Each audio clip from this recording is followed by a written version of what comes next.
Welcome to saga बच्चों। कैसे हैं आप सब। ये पूरा सीरीज़ साइंस के उन एस्पिरेंट बच्चों के लिए है जिन्होंने तय किया है कि वो 11th में साइंस स्ट्रीम लेके पढ़ेंगे, चाहे फिज़िक्स केमिस्ट्री मैथ या फिज़िक्स केमिस्ट्री बायोलॉजी। उनको कॉम्पिटिटिव एग्ज़ाम्स की तैयारी से पहले अगर ये सीरीज़ के सारे जितने भी वीडियो हैं, ये सब कंसेप्ट और ये सब कुछ समझ में आ रहा है, देन इसका मतलब कि हाँ, वो अब रेडी हैं तैयारी करने के लायक। तो बच्चों, इस सीरीज़ के सारे वीडियोस को बहुत कायदे से देखिए और तब उसके बाद आप जो है किसी भी जगह पढ़िए।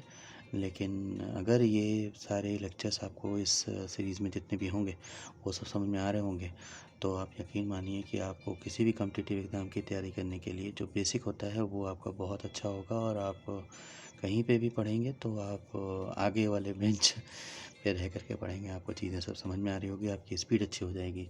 चलो तो शुरू करते हैं बच्चों। तो लास्ट लेक्चर में हम लोगों ने रेडियन के बारे में पढ़ा है, यूनिट ऑफ एंगल के बारे में, एक और डिग्री के अलावा बस कुछ न्यूमेरिकल्स किए। इसका फ़ायदा पढ़ा है हमने रेडियन का कि भैया देखो कितना आसान फार्मूला हो गया था। और sine theta, cos theta, tan theta, इनकी प्रॉपर्टीज़ को देखा। बहुत एक इम्पॉर्टेंट बात है बच्चों की, sine theta is equal to Y component, जब हम आर इज इक्वल टू 1 यहाँ पर सर्कल में हमने लिया था यूनिट सर्कल। तो इसी चीज़ को यूज़ करते हुए हम लोगों ने बहुत सारी प्रॉपर्टीज़ को देखा था। लास्ट में हम लोगों ने ग्राफ बनाया था साइन थीटा, कॉस थीटा और टेन थीटा का, और आपको होमवर्क दिया था cosec theta, sec theta, cot theta का। तो होपफुली आप लोग समझ गए होंगे बच्चों। चलो तो फिर भी आप लोगों के लिए जल्दी से बताता हूँ कि देखो साइन थीटा यहाँ पर 1 है तो कोसेक थीटा भी इसका रेसिप्रोकल यहाँ 1 होगा। और जैसे जैसे जीरो की तरफ बढ़ेगा ये वैसे वैसे इन्फिनिटी की तरफ बढ़ेगा। ये जैसे जैसे देखो जीरो की तरफ बढ़ेगा ये वैसे वैसे इन्फिनिटी की तरफ बढ़ेगा। यहाँ -1 पे है तो देखो यहाँ पे भी 1/-1 हो गया। और फिर ये जीरो की तरफ बढ़ेगा तो देखो ये इन्फिनिटी की तरफ बढ़ रहा है ना। तो ऐसे ही, और फिर देखो इसी की चीज़ यहाँ पे रिपीट है। साइन थीटा जो है नेगेटिव में बिल्कुल रिपीट हो जाता है, लेकिन नेगेटिव में है ना। जैसे यहाँ पर अगर देखो यहाँ पर ये चीज़ पॉजिटिव है तो सेम उसी में यहाँ पे नेगेटिव है। कॉस थीटा में बेटा बिल्कुल ही सेम होता है, ठीक है, साइन भी सेम होता है। यहाँ पर देखिए जैसा आप देखिए कॉस थीटा का जैसा पैटर्न इधर है वैसे ही इधर भी है। इवन सेक थीटा का जैसा इधर है वैसे इधर भी है ना। सेक थीटा के लिए भी वैसे ही है कि आप पहले 1 को ढूंढिए, ये हमने 1 को ढूंढा, फिर इधर जीरो की तरफ जा रहा है, इधर इन्फिनिटी की तरफ जा रहा है। इसी तरीके से बच्चों हमने कॉट थीटा का भी बनाया है, ठीक है। चलो लेक्चर को आगे बढ़ाते हैं और अब हम लोग आज साइन थीटा और कॉस थीटा और टेन थीटा इनके बारे में थोड़ा और डिटेल में पढ़ेंगे। तो जल्दी से हम लोग अपनी लाइन खींच लेते हैं।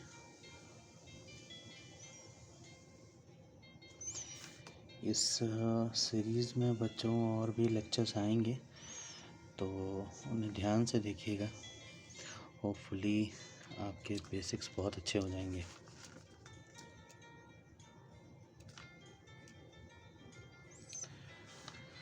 तो साइन थीटा अब हम लोग क्या करने वाले हैं बच्चों। तो अब देखो हम लोग जैसे आपको मान लीजिए 90 डिग्री से ऊपर के एंगल्स के साइन और कॉस और टाइन की वैल्यू चाहिए, 120 डिग्री, 240 डिग्री टू जैसे 135 डिग्री, ऐसी चीज़ की अगर चाहिए तो देखो क्या करते हैं। तो इसके लिए हमारे पास कुछ फार्मूलाज हैं ना। तो मैं आपको कुछ ट्रिकें भी बताता चलूँगा, जैसे आपको ढेर सारे फार्मूले इवन जो है शायद ना याद करने पड़े। तो साइन एक्स प्लस वाई ये बड़ा एक इम्पॉर्टेंट फार्मूला है, इसी से सब फार्मूले बनते हैं। देखो कैसे, तो इसका फार्मूला होता है sine X cos Y plus हो गया कॉस एक्स साइन वाई, ठीक है बच्चों। और इसी तरीके से अगर हम बात करें कि हमारे कॉस थीटा यानी कॉस एक्स प्लस वाई की, तो देखो cos X plus Y is equal to हो जाएगा हमारे पास ये होगा कॉस एक्स कॉस वाई। और ध्यान से बच्चों देखो यहाँ माइनस है ना, और यहाँ माइनस होगा तो यहाँ प्लस हो जाएगा। समझ रहे हैं आप लोग सब कुछ, गुड। इस तरीके से यहाँ माइनस होगा तो यहाँ माइनस हो जाएगा बच्चों। और अगर टेन थीटा का फॉर्मूला देखें तो tan X plus Y is equal to हो जाएगा tan X plus tan Y upon 1 minus tan x tan y। अच्छा, तो इसी से फॉर्मूला बनता है बच्चों sin 2x का, है ना। जैसे आप x और x दोनों ले लिए तो ना, तो देखो क्या हो जाएगा, यहाँ भी x यहाँ भी x, तो ये दोनों टर्म सेम हो जाएंगे और ये आ जाएगा आपका 2 sin x cos x। इसी तरीके से बच्चों देखो cos 2x, तो cos 2x का ना 3 फार्मूला होते हैं। अगर आप यहाँ पर y की जगह x रख लीजिए तो एक फार्मूला तो आपको दिखाई देगा बच्चों, देखो cos square x minus sine square x, ठीक है। और एक फार्मूला और है कि अगर आप साइन स्क्वायर x को रिप्लेस कर दीजिए 1 माइनस कॉस स्क्वायर x से, तो ये आ जाएगा आपका 2 cos स्क्वायर x माइनस 1, और cos स्क्वायर x को 1 माइनस साइन स्क्वायर x से रिप्लेस कीजिए तो ये आ जाएगा 1 माइनस 2 साइन स्क्वायर x। अच्छा बच्चों, इसका एक और फार्मूला भी है, लेकिन उससे पहले एक tan 2x, चलो पहले अच्छा इसी का बताते हैं आपको। तो देखो इसका एक फार्मूला tan के फॉर्मेट में भी है, वो है 1 minus tan square x upon 1 plus tan square x। थोड़ा मज़ेदार है ना। इसी के कंपेरिजन में अगर हम साइन में बात करें तो यहाँ पर एक फार्मूला है इसका tan के फॉर्मेट में 2 tan x upon 1 plus tan square x, है ना। और इसके हिसाब से अगर tan 2x का फॉर्मूला देखा जाए, इसी को से डिवाइड कर दो बच्चों, तो देखो कितना हो जाएगा 2 tan x upon 1 minus tan square x। Yes. तो अब बात करते हैं अगले फार्मूले की हमारी, तो वो हो जाएगा हमारा sin 3x का फार्मूला, तो और tan 3x का फार्मूला, तो sin 3x tan 3x और cos 3x, तो इसका फार्मूला होगा बच्चों 3 sin x minus 4 sin cube x। और अच्छा आप cos 3x का फार्मूला देखिए बच्चों, तो ये इसी की जैसा ही है बिल्कुल, बस आप ये सिस्टम को पहले लिखिए, सिस्टम को बाद में लिखिए, साइन की जगह cos कर दीजिए, तो 4 cos cube x minus 3 cos x। याद आ रहा है ना, मैंने बोला था कि ये कॉम्प्लीमेंट्री होते हैं एक दूसरे के, चीज़ें काफ़ी मिलती जुलती होती हैं। कि tan 3x, इसको अगर हम लिखें तो ये हो जाएगा बच्चों 3 tan x। वैसे इसकी फार्मूले की ज़रूरत थोड़ी कम पड़ती है, आप नहीं भी याद करेंगे तो अच्छा है, और स्मार्ट रहना चाहते हैं तो इसे याद कर लीजिए। अच्छा, तो tan 2x बच्चों देखो ऐसे किया होगा कि यहाँ पर x की जगह y की जगह पे x रख दिया होगा। बाकी 3x की वैल्यू निकालने के लिए अगर हम यहाँ पे y की जगह 2x रखें, ठीक है, और फिर जहाँ ज़रूरत पड़े वहाँ sin 2x और cos 2x की वैल्यू को अगेन पुट करें तो हमें sin 3x का आ जाएगा। आप खुद कोशिश कीजिएगा, ये आएगा। इसके बाद बच्चों हैं हमारे पास एक इम्पॉर्टेंट और फॉर्मूला, वो है उसको समझने के लिए एक कंसेप्ट है। मान लीजिए कि आपके पास ये x प्लस वाई जो एंगल है ना, x प्लस वाई, इसे हम मान लेते हैं अल्फ़ा, और x माइनस वाई, यानी x माइनस वाई हो जाएगा तो यहाँ माइनस हो जाएगा, यहाँ माइनस होगा तो यहाँ प्लस हो जाएगा। तो इसी तरीके से हम एक x माइनस वाई एंगल भी मांग रहे हैं, इसको मान लेते हैं बीटा। तो बच्चों जल्दी से मुझे बताओ x इक्वल टू क्या हो जाएगा। यस, इन दोनों को जोड़ेंगे, इस दोनों इक्वेशंस को, और फिर 2 से डिवाइड कर देंगे तो हमारी x की वैल्यू आ जाएगी, तो अल्फ़ा प्लस बीटा बाई 2। इसी तरीके से बच्चों y की वैल्यू आएगी अल्फ़ा माइनस बीटा बाई 2। इन दोनों इक्वेशन को माइनस कीजिएगा तो आएगा। इसके बाद तो चलिए अब आगे इसके जगह छोड़ते हैं कुछ इसके एग्जांपल्स करने के लिए। अब यहाँ पर अगर हम बात करें कि साइन अल्फ़ा प्लस बीटा, जल्दी से देखो बच्चों, साइन अल्फ़ा प्लस बीटा यानी कि साइन एक्स प्लस वाई और साइन एक्स माइनस वाई, दोनों को जोड़ोगे तो क्या होगा, ये जो पॉजिटिव नेगेटिव वाला टर्म है गायब हो जाएगा, सिर्फ ये वाला टर्म बचेगा, इसका डबल, है ना। तो देखो ये क्या आ गया, ये आ गया आपका 2 साइन एक्स कॉस वाई, और x है क्या, x है अल्फ़ा प्लस बीटा बाई 2। तो मैं सीधा फॉर्मूला लिख रहा हूँ, ये हो जाएगा 2 sine alpha plus beta by 2, और ये हो जाएगा कॉस वाई हो जाएगा alpha minus beta by 2। Yes, इसी तरीके से बच्चों अगर आप cos alpha plus cos beta की वैल्यू देखो, है ना, तो ये आपकी आएगी 2 कॉस, ठीक है, अल्फ़ा प्लस बीटा बाई 2 और cos alpha minus beta by 2। But बच्चों ध्यान देने वाली बात यह है कि यहाँ पर अगर माइनस आया, है ना, तो यहाँ पे माइनस आएगा तो ये वाला टर्म आ जाएगा, ठीक है, ध्यान रखिएगा। और यहाँ माइनस आया तो ये वाला टर्म आएगा विद नेगेटिव साइन के साथ में। चलिए, तो देखो ये भी फार्मूला इसी से रिलेटेड ही है। अच्छा चलो जल्दी पे इस पर एक सवाल करते हैं कि मान लीजिए कि आपके पास एक एग्जांपल्स हम लेते हैं, हमें कैलकुलेट करना है साइन 75 डिग्री की वैल्यू, ठीक है। तो ये कितना हो जाएगा बच्चों, ये हो जाएगा साइन 45 प्लस, है ना, और ये आएगा 30 डिग्री। तो हम इसे क्या लिखेंगे, ये देखो हम यहीं पे फॉर्मूला लगाएंगे और ये हो जाएगा साइन 45 कॉस 30, फिर ये आ जाएगा कॉस 45 साइन 30, और ये इसकी वैल्यू अगर आप पुट करते जाइए 45 और 30 डिग्री की सारे साइन और कॉस की वैल्यू, तो आपको ये कुछ ऐसा मिलेगा 1/√2, है ना। ये हमारा आ गया साइन 45 डिग्री की वैल्यू। कॉस 30 की वैल्यू बच्चों कितनी होगी, और यस शाबाश, तो ये हो जाएगी √3/2।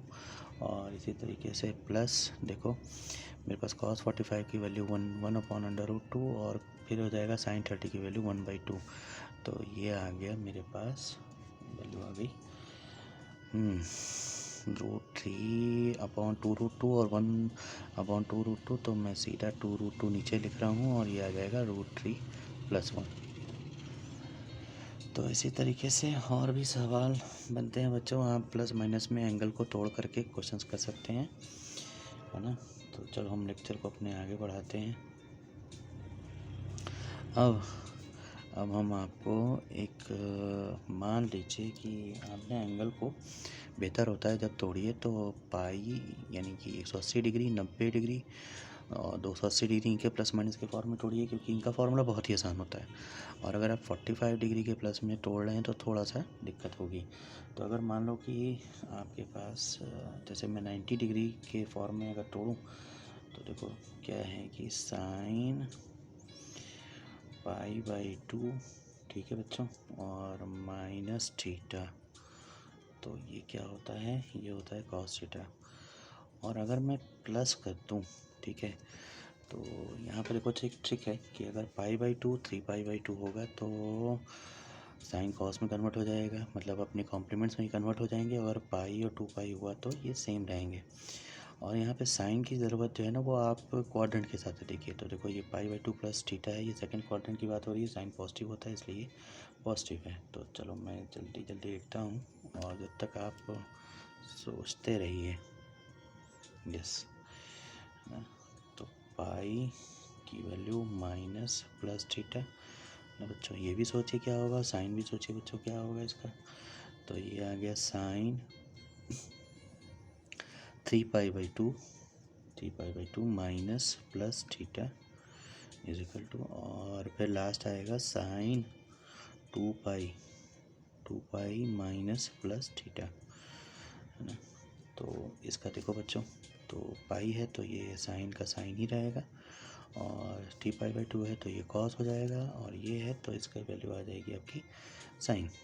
यस, और क्वाड्रेंट में देखो तो यहाँ की बात कर ही चुके हैं हम लोग। यहाँ पे देखो साइन पाई माइनस थीटा, ये सेकंड क्वाड्रेंट में है तो पॉजिटिव होगा, लेकिन अगर pi plus theta third quadrant में है तो नेगेटिव हो जाएगा। तो यहाँ पे मैं प्लस और माइनस लिख रहा हूँ। इसी हिसाब से अगर देखो तो ये सेकंड क्वाड्रेंट और थर्ड क्वाड्रेंट दोनों में होगा, तो दोनों में ही साइन की वैल्यू नेगेटिव होती है, इसलिए यहाँ पर सीधे सीधे माइनस लिख दिया। और सिमिलरली यहाँ पर देखो तो यहाँ पर पहले फोर्थ क्वाड्रेंट की बात हो रही है 2π माइनस थीटा, जिसमें साइन की वैल्यू नेगेटिव होती है, फिर 2π प्लस थीटा फर्स्ट क्वाड्रेंट की बात हो रही है जिसमें वैल्यू पॉजिटिव होती है। तो ये माइनस और प्लस लिख दिया हमने, ठीक है। इसी तरीके से बच्चों हम यहाँ पे भी लिख रहे हैं, कोशिश कीजिए आप खुद करिए, है ना, जब तक मैं लिख रहा हूँ कि इसकी वैल्यू क्या होगी। इसी तरीके से अगर हम इसमें बात करें, ठीक है, कि हम यहाँ पे कॉस ले लें, ठीक है, कॉस ले लें और बाकी यही एंगल सकें। ठीक, तो ये क्या क्या हो जाएगा, तो देखो बच्चों, चलो लिख ही देते हैं। पाई, यहाँ बात हो रही है 3π/2 की और यहाँ बात हो रही है 2π की। तो ये π/2 के केस में बच्चों क्या हो जाएगा, ये कन्वर्ट हो जाएगा, ये हो जाएगा साइन थीटा, ये भी हो जाएगा साइन थीटा ना, और यहाँ पर ये कॉस थीटा ही रहेगा पाई के केस में, 2π के केस में भी कॉस थीटा रहेगा। बाकी साइन के ऊपर देखते हैं बच्चों, तो देखो फर्स्ट क्वाड्रेंट में तो कॉस पॉजिटिव ही होता है, सेकंड क्वाड्रेंट में नेगेटिव होता है, इसलिए इसको लिखेंगे प्लस माइनस। यस, इसी तरीके से ये माइनस होगा। बाकी बच्चों आप खुद कीजिए, आपको अब आ जाना चाहिए करने के लिए, वरना वीडियो को धीमे धीमे पॉज करके देखिए, आपको आएगा समझ में। फिर अब लिखते हैं बच्चों आगे tan π/2 के केस में और 3π/2 के केस में ये कॉम्प्लीमेंट में कन्वर्ट हो जाएगा, ये हो जाएगा cot थीटा, ये भी हो गया cot थीटा। और यहाँ पर देखो, तो पहले क्वाड्रेंट में पॉजिटिव होता है, ठीक है, तो ये पॉजिटिव रहेगा, लेकिन दूसरे क्वाड्रेंट में नेगेटिव हो जाता है, इसलिए इसको हम लिखेंगे प्लस और माइनस। यहाँ पे देखिए, तो ये पाई और 2π के केस में ये आ जाएगा tan थीटा है ना, और ये दूसरे क्वाड्रेंट में नेगेटिव लेकिन तीसरे क्वाड्रेंट में पॉजिटिव रहता है, तो इसलिए यहाँ पे लिखेंगे हम माइनस और ये प्लस। फिर इसी तरीके से यहाँ पे आ जाएगा बच्चों प्लस और माइनस, फिर आ जाएगा माइनस और प्लस। तो आपको यहाँ होप कि सब अच्छे से समझ में आया होगा, और मेरी कोशिश ये है कि मैं कम से कम चीज़ें लिखूँ और आपके ज़्यादा से ज़्यादा चीज़ें आपके समझ में आ जाए और कवर हो जाए। ठीक है, यह थोड़ी सी बात से ही आपको ढेर सारी बात समझ में आए। नेक्स्ट है बच्चों, हम अपने 3 फार्मूलाज़ के ऊपर, जनरल सॉल्यूशंस के ऊपर, ठीक है, कि अगर मान लो कि साइन थीटा की वैल्यू 1/2 है, तो थीटा की वैल्यू क्या क्या हो सकती है। इसी तरीके से अगर कॉस थीटा की कोई वैल्यू दी हुई है -√3/2, तो थीटा की कितनी वैल्यू हो सकती है, क्या क्या हो सकती है, तो उसका जितनी भी वैल्यूज़ होंगी, ठीक है, अब तो ये तुम समझ ही गए होगे कि बहुत सारे एंगल्स होंगे, है ना। तो सिर्फ, और अगर देखा जाए 0 से 2π के बीच में भी किसी भी चीज़ के लिए हमेशा दो वैल्यूज़ होती हैं, और फिर आप आगे और बढ़ोगे तो और वैल्यूज़ होंगी, तो उसको जनरली कैसे लिखेंगे। तो देखो ऐसा होता है कि अगर sine theta is equal to sine X है, तो थीटा इज इक्वल टू होगा n π। अभी हम देखो इसे समझेंगे भी, खुद ही निकाल लेंगे कि ये फॉर्मूला आ जाएगा, है ना, पावर n। तो और दूसरा होता है cos theta is equal to, अगर कॉस एक्स है तो इसका मतलब थीटा इज इक्वल टू होगा 2n π प्लस माइनस एक्स। ठीक है, इसी तरीके से अगर tan theta is equal to tan x है, तो थीटा इज इक्वल टू हो जाएगा आपका n π प्लस एक्स। चलो इसे देखते भी हैं। मान लो एक एग्जांपल लेते हैं कि हम लोगों ने ले लिया, जल्दी से बनाते हैं। मान लो हमने एक एंगल लिया, ठीक है, बस कीजिए ऐसे ही ले लेते हैं, sine theta is equal to 1/2। तो किसके केस में होता है, π/3 के केस में, 60 डिग्री के केस में। मान लो हमने 60 डिग्री बनाया ये, तो ये जो वैल्यू होगी साइन थीटा की, ये यहाँ भी होगी और यहाँ भी होगी, ठीक है, यानी इस एंगल के लिए भी होगी। देखो तो इस हिसाब से देखो, तो थीटा की वैल्यू क्या होगी, एक तो हो जाएगी आपकी π/6 और दूसरी वैल्यू होगी आपकी, दूसरी वैल्यू हो जाएगी, देखो पाई में से ये π/6 माइनस कर दो, तो आप इसे लिखोगे पाई माइनस π/6। यस, और फिर कौन सी वैल्यू होगी बच्चों, तो देखो फिर हो जाएगी आपका 2π, है ना, फिर ले लो और फिर π/6 जोड़ दो, ठीक है, हमारा 360 डिग्री घूम गए, उसके बाद फिर से एंगल, तो फिर π/6 हो गया। इसी तरीके से कितना होगा, 4π प्लस π/6 और फिर डॉट डॉट डॉट डॉट, फिर इसी तरीके से यहाँ पे आ जाएगा बच्चों अगर हम इसमें pi by minus pi by six में 2 पाई और जोड़ दें तो ये आ जाएगा 3 pi minus pi by six, और आ जाएगा फिर ये 5 pi minus pi by six. तो देखो ये सब एंगल होंगे जिस पे साइन थीटा की वैल्यू 1/2 होगी। अब इसको जनरली कैसे लिखेंगे, तो वैसे ध्यान से तुम देखो यहाँ पे, तो क्या हो रहा है कि जब यहाँ पे पाई के पहले ऑड नंबर है तो यहाँ माइनस आ रहा है, पाई के पहले इवन नंबर है तो यहाँ प्लस आ जा रहा है। तो ये लेकिन है तो सारे पाई के साथ में, तो ये n पाई और प्लस -1 का power n pi by six. तो देखो इससे क्या फ़ायदा हुआ कि जब पाई की पहले नंबर जो है वो ऑड है तो ये माइनस में आ जाएगा, और अगर इवन होगा तो ये प्लस में आ जाएगा। ठीक है, यहाँ से आपको फॉर्मूला एक्सप्लेनेशन भी समझ में आया होगा। इसी तरीके से अगर हम बात करें कॉस थीटा की, तो चलो एक एग्ज़ाम्पल लेते हैं। एग्ज़ाम्पल में हमने ले लिया cos theta is equal to √3/2। ठीक है, हाँ सेम पाई बाई सिक्स का केस। तो इसमें देखो थीटा इज इक्वल टू कितना होगा, सेम वैसे ही बच्चों पाई बाई सिक्स और 2 pi plus pi by six और फिर 4 pi plus pi by six. ठीक है, इसके अलावा दूसरा वाला तो चलो बनाया हमने ये। ठीक है, और अब हम बात किसकी कर रहे हैं, अब हम बात कर रहे हैं इसकी।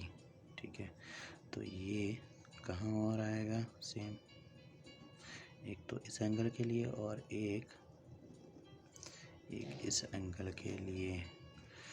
तो देखो ये तो हो गया हमारा पाई बाई सिक्स हो गया, और ये वाला एंगल कितना होगा, ये होगा 2 pi minus pi by six, और एक और एंगल नेगेटिव वाला भी अगर देखो तो माइनस पाई बाई सिक्स। ठीक है, और फिर 2 pi minus pi by six, और फिर देखो इसे तो 4 pi minus pi by six. तो इसे हम जनरली लिख सकते हैं थीटा इज इक्वल टू हमारा 2n पाई है ना plus minus pi by six.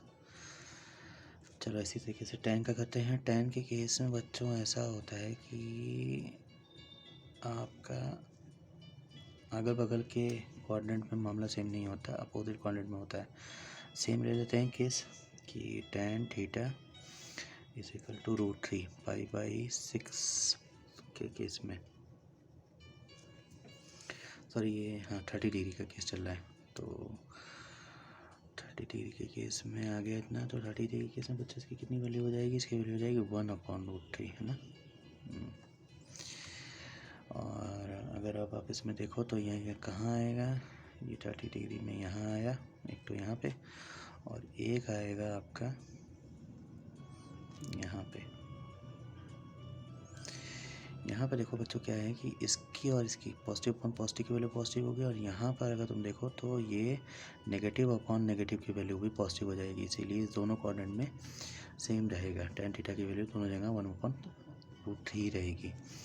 तो अभी ये वाला एंगल तो सेम ऐसे ही रहा, theta is equal to pi by six. ठीक है, और comma 2 pi plus pi by six, और फिर comma 4 pi plus pi by six. और फिर आगे बढ़ जाते हैं हम लोग, तो ये वाला एंगल कितना हो जाएगा बच्चों, पाई प्लस ना, तो इसे लिखेंगे पाई प्लस पाई बाई सिक्स, और फिर देखो 3 पाई प्लस पाई बाई सिक्स, यानी सारे पाई के साथ में पाई बाई सिक्स प्लस आ रहा है, इसलिए इसको थीटा इज इक्वल टू लिख सकते हैं simple n pi plus pi by six. बच्चों देखो एक बात और लिखना बहुत ज़रूरी है कि n बिलोंग्स टू इंटीजर है ना। चलो हो गया लेक्चर ख़त्म, लोग पढ़िए अच्छे से, और नेक्स्ट लेक्चर लेकर के आते हैं फिर। तब तक के लिए थैंक यू सो मच बच्चों।